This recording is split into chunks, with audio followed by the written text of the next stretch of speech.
Gather around, everyone, because warming his hands at the zoologist's campfire with us today is my fellow arachnologist, Rodrigo Willemart. Rodrigo got his PhD at the University of Sao Paulo, and he is now a professor there. In between, he has worked in several countries: Argentina, France, Wales, and several places in the USA. Back at the University of Sao Paulo, he now runs the LESCA, the Laboratory of Sensory Ecology and Behavior of Arachnids.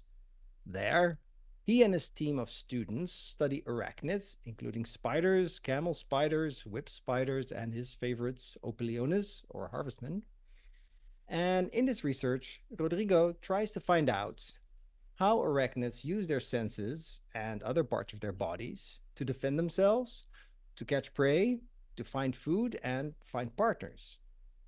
And you may think that that means traveling to many exotic places and lying on your belly on the ground to see what those critters are up to.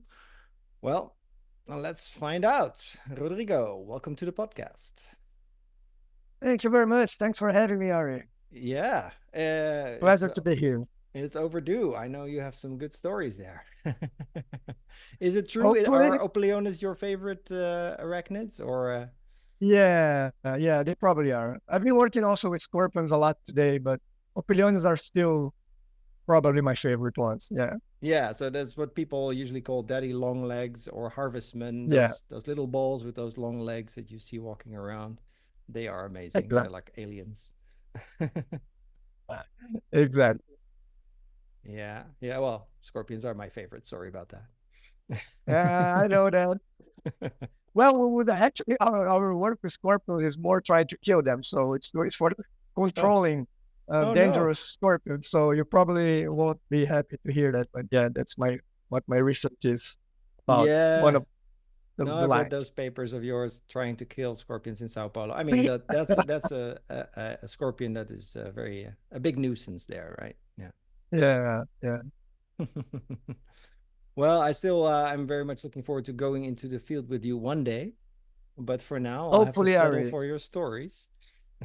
Okay. So, what do you have for us today? I guess you'll be chasing spiders, opiliones. Yes. So yeah, I'm gonna be telling three stories and two on chasing arachnids, chasing harvestmen. But maybe I'll begin with one that happened in the U.S. After an arachnology congress. So we went to this congress that took place in Colorado, Mm-hmm. um, in the U.S. And then after the meeting, me and two students of mine, Gabriel and Avatar, Guilherme, we went to Yellowstone because we wanted to see Mm-hmm. bear in the wild, not in a zoo. So we spent 8 days there in Yellowstone trying to see a bear That's a in beautiful the place, wild. right? I mean, what It time of year is. were you there? Um, I don't remember, but probably the beginning of yeah, probably around March and February, I Oh, believe. okay.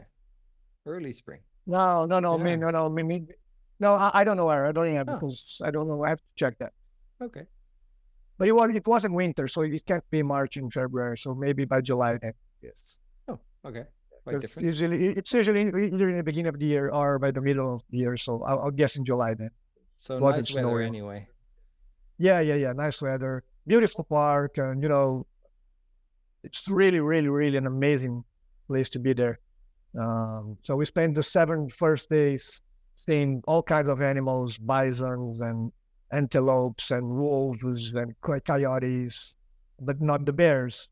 So Mhm. by the seventh day, we decided we would go up on top of this hill so we could get Yeah. almost a 360 degrees view. And we heard there was a bear around Uh-huh. previous days. So we were there, and then we saw a bunch of cars pulling over um, down there. So, in cars pulling over means there's an animal there, something Yeah, yeah. interesting. Yeah, because that's why cars pulled over there. So then we rushed, running. We started running, going down the hill. Then we took our camera with this nice zoom, and we looked at the camera, and sure enough, there was a bear lying down the road. So we kept running because it was really a high hill. So we ran. Tripped over a couple of times, Oh, and wow. then we were by the middle of the hill, and then we noticed that the cars started going away. Okay. Then we were, oh my! So then the bear left, because otherwise Maybe. they would yeah.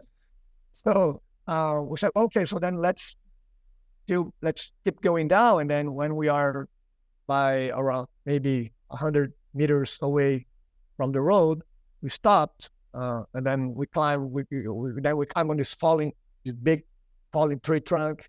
Mm-hmm. The three of us were there looking for the bear, and then Gabriel tells me, Rodrigo, the bear is right there. And then we looked, the bear was right there, like I think maybe 60 meters away from us. Ooh. But it's kind of like a scary situation because at this point there was nobody there. Yeah. There were the three of us, no cars, no shelters, not anything. We were walking there. So it's so really scary situation that I hadn't felt before yet Wow. in my life. And then you saw this bear, then the bear is just wandering around, and then the bear stared at us. Mm. And when it did this, oh my God. So then at this time, so I had this bear spray. So I had the bear spray in one hand. I have all of that I have in video because Okay. I have my cell phone recording. Oh, wow. Okay. The problem is that I was really scary, so I was really trembling. So my hand was like this. So the image is not really the best image. And then I had the bear spray like this and recording everything. And then Gabriel, he took his pocket knife, one of these Swiss Army knives, this big, Yeah. to protect Yeah. himself against the bear. And there he was with his knife, and me with the bear spray. And then the bear, he looked at us for maybe 10 seconds, and then just kept walking. He didn't really Mm. care about us. But it was this amazing sensation of kind of a mixture of fear and pleasure at the same time. And for these seconds of interactions, Yeah. I can certainly say that it was the strongest thing that I ever felt in my life. This mixture of fear and pleasure. Wow. And my legs were really shaking and trembling. And then when the bear left, he just ran away and went Yeah. up the hill. And then the other two, Gabriel and Guilherme, asked more or less at the same time, "Are your legs trembling also?" And then I said, "Yes, they are." So the three of us, we were like, "Oh my God, we're so scared." Anyway, the bear left, and that Oh, but was I mean, it's such our a different thing if behind bars or in the yeah field with you and you have nowhere to hide. That's such a yeah. different situation. I think that's the scariest thing. That when you know there's nobody there, there's you and the bear. And by the way, it was the brown bear, not the black Oh, bear. So yeah, the that's a brown lot bear is bigger. even scarier. Yeah, it's Yeah, a lot yeah. bigger. It's a Yeah. well, Anyway, what was you're at the mercy of the bear, essentially, right? yeah. Well, I had my bear spray, but I Yeah. was so scared that I don't even know if I would be able to use it. Yeah, maybe it just pisses him off. Yeah, Oh, awesome. Yeah, no, it's finding a big mammal like that you have no control over in the field. It's next yeah. level. It's But it funny. was, Yeah. as I said, really amazing sensation. It's chilling, really good. It is funny that even the most experienced biologists still say that like that's the it's so primal, I guess. Yeah. Yeah. Actually, I never seen a jaguar, for example. I've been Oh, walking in rainforest for more yeah. than 20 years. I've seen paw prints several times of Yeah, jaguars, in but Brazil. never Huh. the actual one. Yeah, in Huh. Brazil. Yeah, uh, Huh. in the rainforest where I work. The times when I saw a jaguar was as a tourist, but Hmm. then this was easy because you get on a boat, you go to Uh-huh. Pantanal, this Yeah. it's a savanna area in Brazil. There are tours where people go there to see jaguars, and then Hmm. it's a different situation, but it's full of people on the boats, and then I've seen 11 different individuals of jaguars in a day and a half.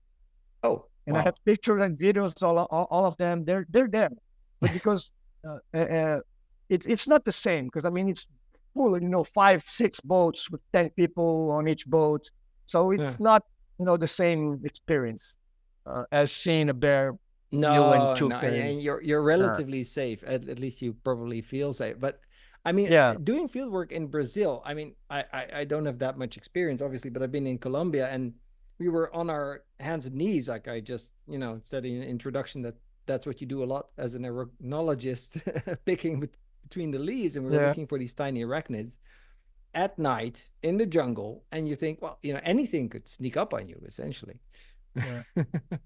Yeah, that is true. The thing is, to me, I really don't bother too much about jaguars, because if you do, then you just don't do the field work. I Uh-huh. mean, 'cause you know they're there. Yeah. I'm sure that most probably, oftentimes jaguars were around and they Mm. were maybe watching me, but they're scared because of the headlamps, and you move, weird Okay. way. And so in Pantanal, in this Savannah area that I was talking about, that it's different, because there the jaguars are used to humans. And that's actually a problem, because if you have a look at papers, you're going to see that jaguar attacks on human beings, there's no record on Mata Atlântica, this rainforest we have in the south of Brazil. Hmm. I found one or two reports in Amazonian forest, but they're really, really rare. But then in Pantanal, it does happen. Okay. So if you Google it, you'll find jaguar attack Pantanal. You will Mm. find where jaguar have killed people. But there is because people get too close to them, and they're not afraid of people anymore. Wow. Okay. So Yeah. if you find yourself, for example, if you Google on the road, there was one case I remember.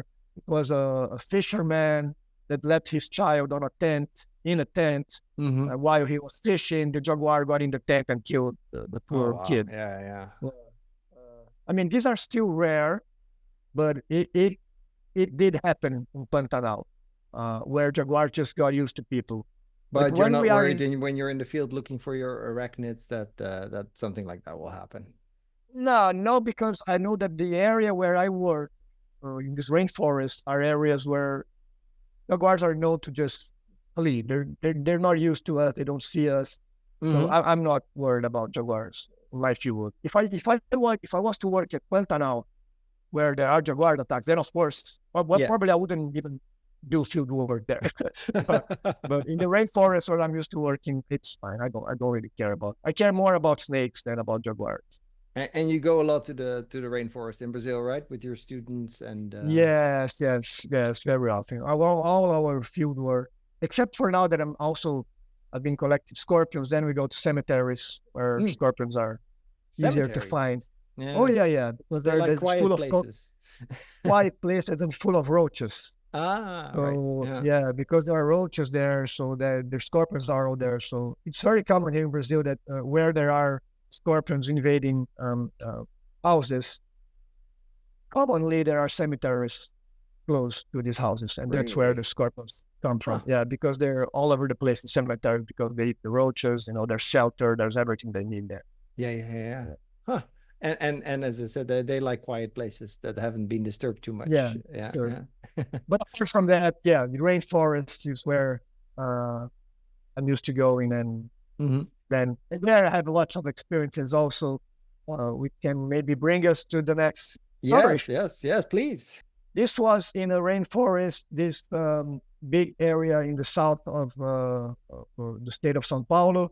It's an area that where it includes three parks: Carlos Botelho, Petar, and Intervalis. The three of them combined make an area of more than 100,000 hectares. So it's a Uh-huh. pretty big area, full of jaguars. By the way, there are more than 30 jaguars that are known there. Um, And so I used to go there to collect my cute harvestmen, the opilionids. Yes. So I was in my master thesis by that time, and we needed 50 animals for an experiment we wanted Hmm. to do. So I calculated that 50 animals, maybe the entire night, one night would do. Hmm. So I went to the field with this friend of mine, a girl friend of mine, that also worked in the lab. Then we went there with the goal of gathering of collecting 50 animals. So there we are. We set up our tent, and then went for collecting. This amazing rainforest environment. Crickets singing and all totally dark. The only light we could see was the light of our headlamps. Um, this humid environment. So really Yes, amazing hot and humid, environment. right? Yeah. Yeah. So you are we've been there. And then so we needed these 50 animals. Cool. And then while I was finishing setting up the tent, some harvestmen of the species I needed were climbing the tent. Oh, perfect. Like, yeah. So then I collected one. Then I collected another one. Then that never happened. Then I got one, all climbing the tent. I was like, what's going on? Yeah. And then I started walking, moving away from the tent, and more harvestmen were coming. Oh, What's going on? It's an invasion? Or what?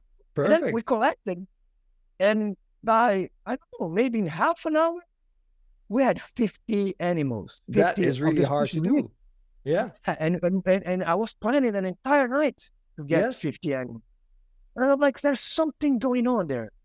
So we kept Huh. walking away from the tent, and there was this avalanche of ants, army ants, coming towards the tent. Ah.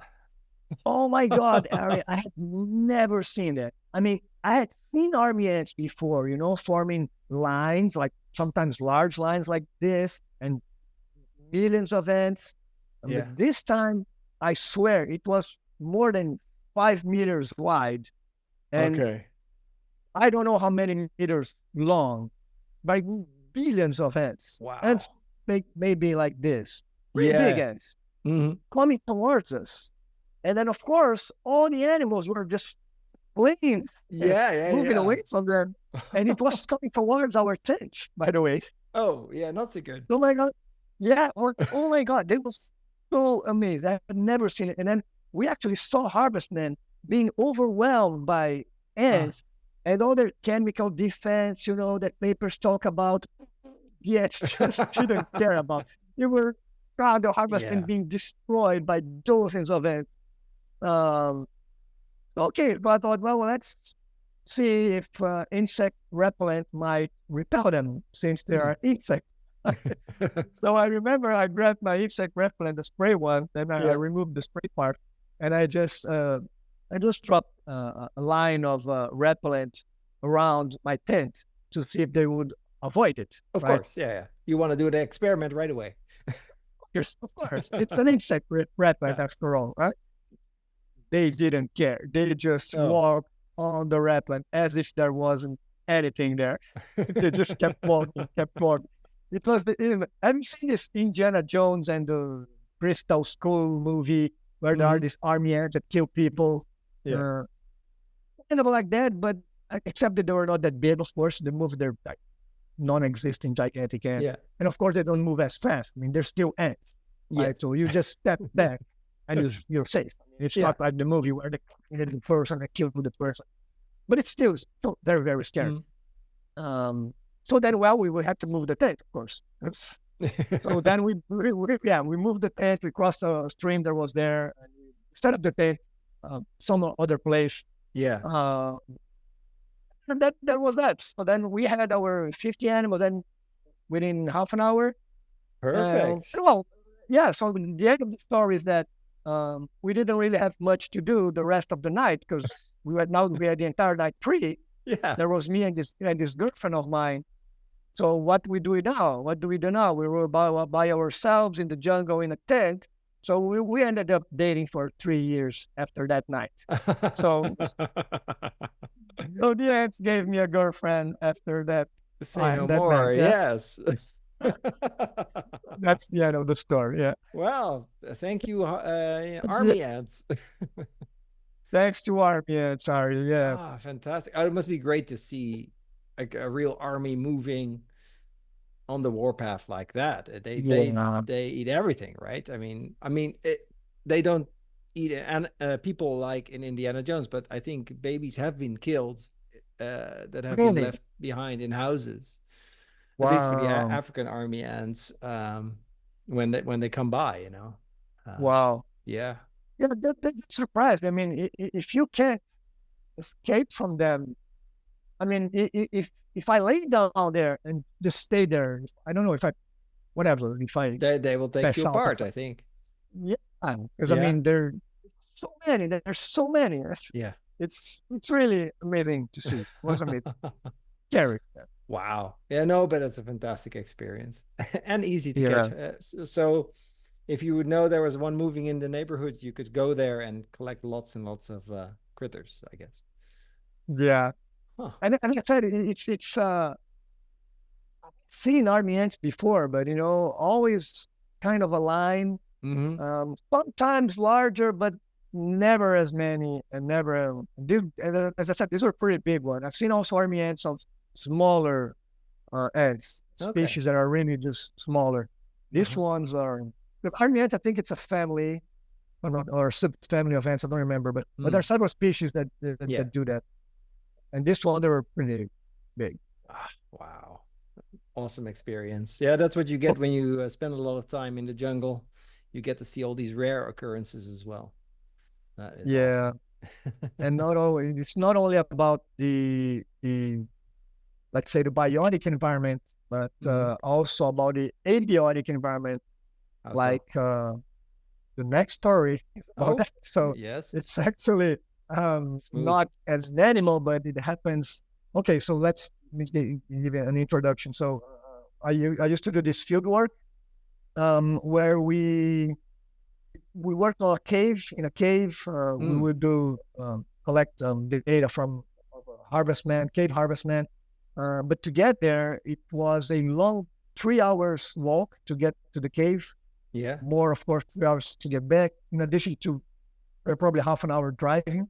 Hmm. In this park, the same area that I was talking about before, now in the park called Intervales.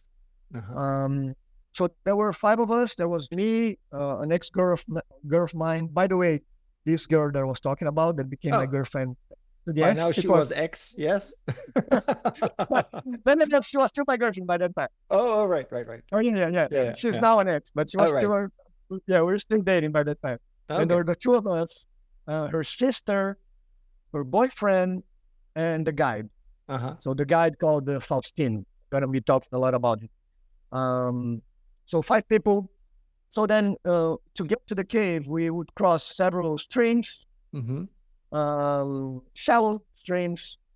3 hours, then we would work on a cave the entire day. We would, what we have to realize that when we're in this cave, um, you don't really know what's going on outside because it's sometimes it's as you were in a mall because you don't know if it's sunny, if it's Mm. raining, you don't know what's going on outside, right?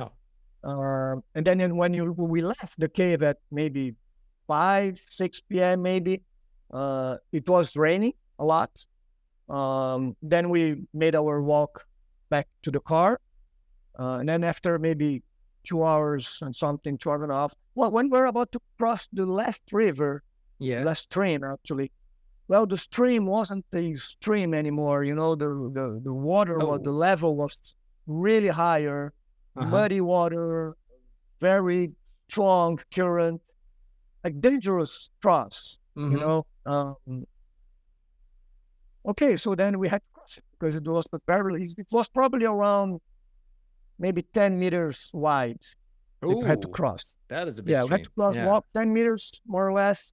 And this river would flow into a larger one about 50, 100 meters Mm. ahead of from where we were. It will flow into a larger one, which of course deeper and even stronger Yeah. current, so dangerous area to be. And we had to cross it because our car was now maybe 15 minutes away from that river. Okay. Um, and then Faustino, the guide, was really strong built, Mm-hmm. heavyweight person, he's really strong. He took his machete, not an axe, a machete. So machete in Portuguese for those Brazilians that are watching is a facão. It's not really an axe.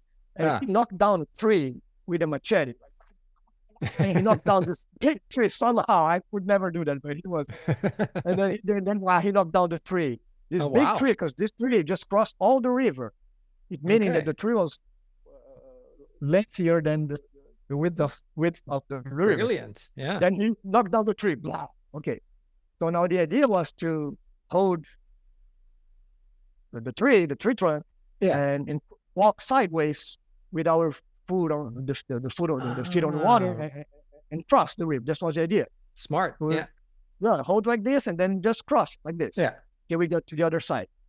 Then Ricardo, the boyfriend of my girlfriend's sister, he was the first one. So he went on, and so Ricardo, you gotta understand, this guy is this very calm, quiet, low profile person, very shy.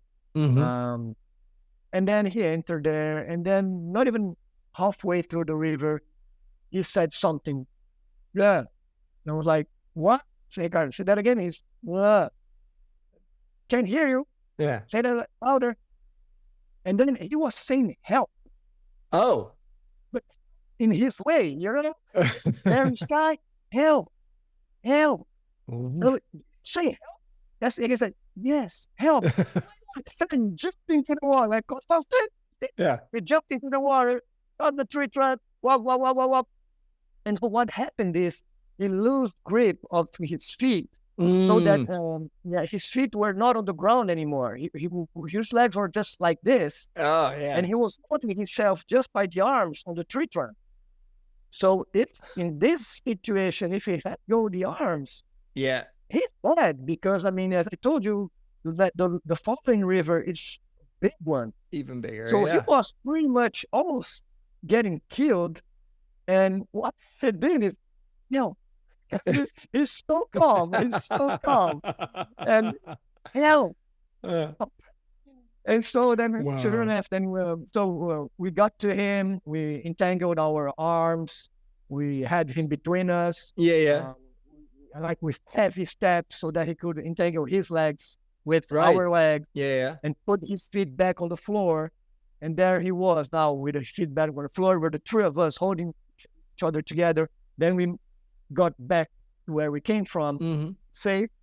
We got him out Okay. of the water. Then the three of us were safe. But by that time, I mean, the guy almost died. The two Yeah. girls, they were going mad. They were like, "I'm never gonna let this." Mm. Uh, and we were all hungry also. And as you know, hunger, it, it plays a big role in our humor, right? Yes. So it was that by now it was maybe 7 o'clock p.m. We hadn't had dinner yet. So then Faustina and I, we talked and we said, well, maybe why don't we try and cross Mm-hmm. the river, the two of us, since we managed to do the first time when he got Ricardo out of the water. And then we get the car, we go to the restaurant, we get food for everybody, cross the river back, we get a rope or something there. Yeah. Then we get a meal for everybody, and then we think what we do. Who knows? Maybe the river will just Hopefully. shallower. Yeah. I don't know. By that time, it wasn't raining anymore. Okay. Yeah, so this was better. So then we did this. We crossed the river. We got the car. We went to the restaurant. We got food for everybody. Faustina got this gigantic rope, big, long rope. Uh-huh. We went back to the car. We crossed the river, and then there we were. We were having this meal. Everybody was slightly calmer by now. That helps. Yeah, I was having an amazing time, by the way. Faustina and I were like, and we were feeling adventurers, Yeah. this is so wild. We are helping and we are crossing the river, and we were like, wow, this is so fun, so much fun. So then now everybody is fed. We're okay.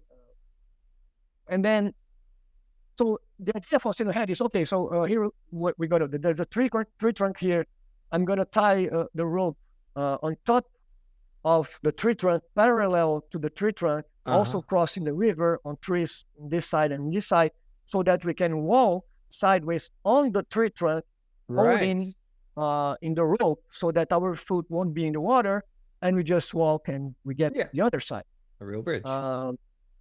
Yeah, like a bridge, exactly. Yeah. But then Faustino, he built somehow with the same rope that he used to cross the river parallel to the tree trunk.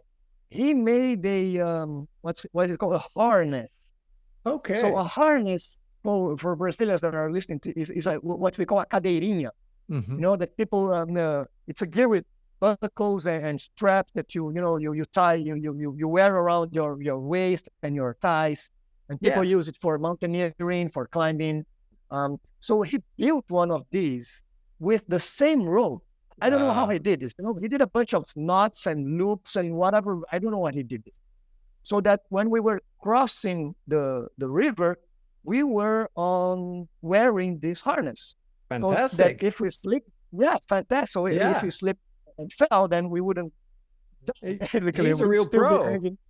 this Yeah, he's guy. a real pro. Yeah. This guy is amazing. He's amazing. Yeah. Sure enough, then we crossed the river this way safely. Uh, I don't have picture of this exact moment. I do have a picture. I can try and find this. But I know I have a picture when Ricardo was saying help. I Yeah. have a picture of that moment because I didn't hear that.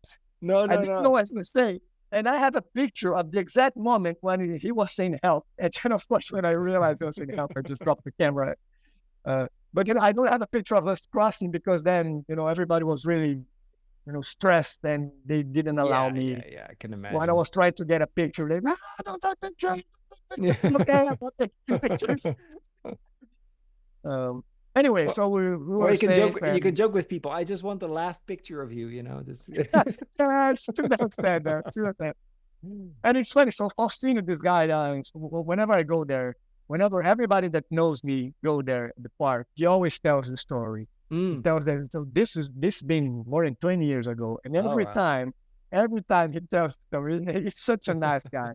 Uh, and then except when he tells the story, the water level was probably slightly higher than our knees, I would say, somewhere between the knees and the waist. Yeah. But because of the water current is so strong, you If it really goes lose fast your enough, balance. that's can sweep you away. Yeah. Yeah, totally. I mean, Yeah. but when you say okay, the water level is slightly above their knees, it doesn't seem so scary. But with water current, it is Oh yeah. It is. really dangerous. Yeah. Yeah. So when Faustino tells the story, he said, "Remember, the water was about like here when we were crossing them." Faustino, the water wasn't here. Come on. The Yeah. But water gets anyway, higher after 20 years, I guess. there we go. It's just like the bear story I told you. If you ask Gabriel Hmm. how close was the bear, he's gonna say 10 meters away. Yeah, yeah, That's yeah, a lie. He wasn't 10 meters. Not about 50, 60 meters away. yeah. But it feels close because there's nowhere to So hide. I mean, yeah. yeah, that is true. It feels close. Yeah.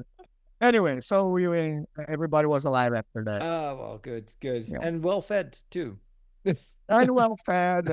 And It's so see, amazing that what you went to a restaurant to get food first. I mean, it's very that's for me it's the funniest part of the story actually. really? Well, I don't know about you, Ari, but when I'm hungry, I No, no, no. I agree. to be fed. I mean, I can't think, I can't do anything if I'm hungry. Uh, Well, I'm and the glad you third feel for the the other, same because sometimes you're in the field with these people who don't need food and they're the most annoying people in the world. yeah, yeah, I gotta eat. I don't know. Oh, you have an amazing field experience too, so I don't know if for you it's the same. If you also have to eat all the time and be fed Yeah, and yeah, yeah. I get be well, cranky without it. you know. So that Definitely. was the thing. Everybody was getting cranky. Yeah, yeah, All yeah. the five of us because we Uh, were all hungry basically. yeah. So Probably after we had cold a in the meal, rain. Yeah. also, yeah. So Yeah. yeah, everything is worse when you're hungry. So Mm. getting a meal was a priority there. Can I just And it ask, wasn't what were gonna you looking for in the cave? so we were doing so this was the project of this girl, Hmm. Marie Claire. We published a couple of papers together. She's called Kelini. People can find it on Google. So she was doing what was it again? Um, if she was asking if different um, so there are two morphs of males, the larger ones and the smaller ones. So the alpha ones and the beta ones and the females. And she was trying to understand if the area they use is different, since the larger ones are supposedly territorial. So Okay. they defend territory from other males, so they should have a larger area than the smaller one. There are sneakers and Oh, just right. sneaking in the territory of the larger one. Yeah, yeah. So she was looking at that among other things. She was also measuring all the animals to see the morphological differences between the large ones and the large males and the small Mm-hmm. males, to see if it corresponds to the known bimodal distribution or not, or if just a range of different male that is not really a bimodal distribution. Right. I mean, she was doing all kind of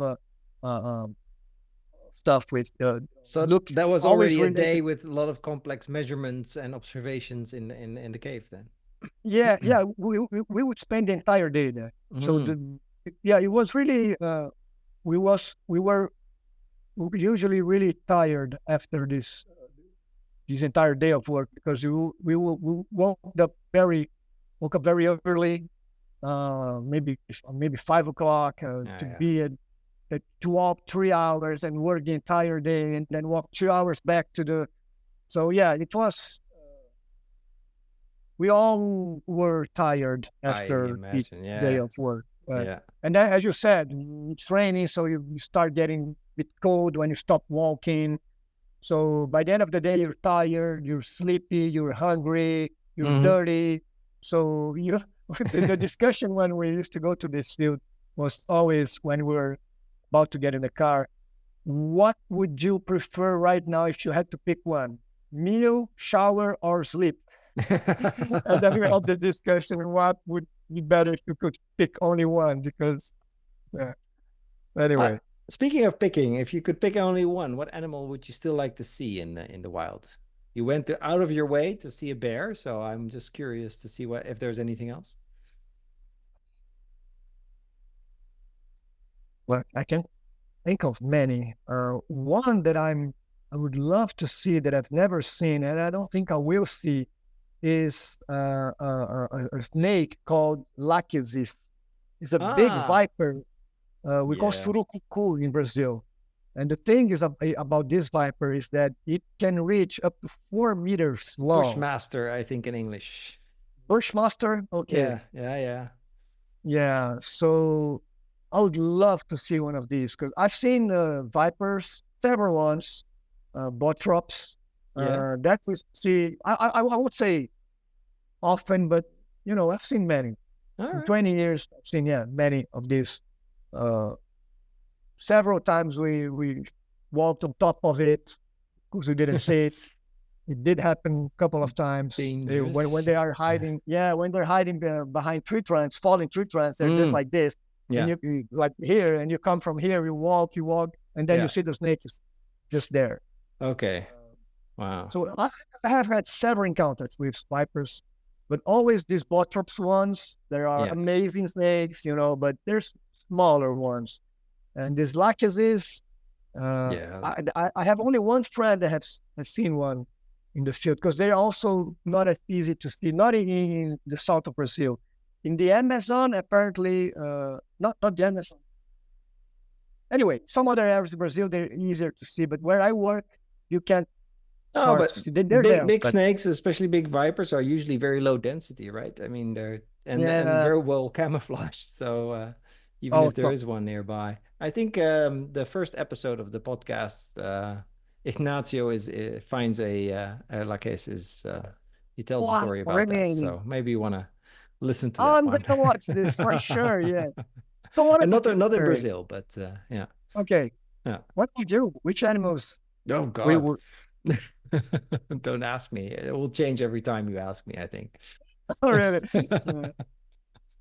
No, But but can't you I think like of caves one like you, or man. two? I like caves, especially I like seeing the amblypygids, the whip Oh, spiders in the caves. I can go 100 times and be amazed 100 times. It's a wonderful thing to do. and this was something in São Paulo, we have a species of amblypyge, genus Carinus. It's a very small one. Hmm. Um, but then, so I was just seeing this animal. We actually have a study on this species. But when I went to the Amazon forest, there, not only there, but also more to the northeast of Brazil, but in the Amazon forest, I've seen just gigantic ones, these Mm. giant amphipedids, and they're so huge. Area is, I mean, it's amazing because they're there standing on tree trunks, and you see spiders here in the south of Brazil. Yeah. But then instead of spiders, they're amphipedids, and then they're Ah, there all over yeah, the yeah. place. Lots of them. Gigantic animals, lots of them. Oh, wow. It's amazing. I mean, the first time I've seen it, I'm like, oh my God, Yeah. there's another one. Oh my God, there's another one. So cool. So cool. It's Mm. nice to see those animals in the wild. I mean, I've studied them in the lab, but to see them in the wild, you understand them much better. Yeah.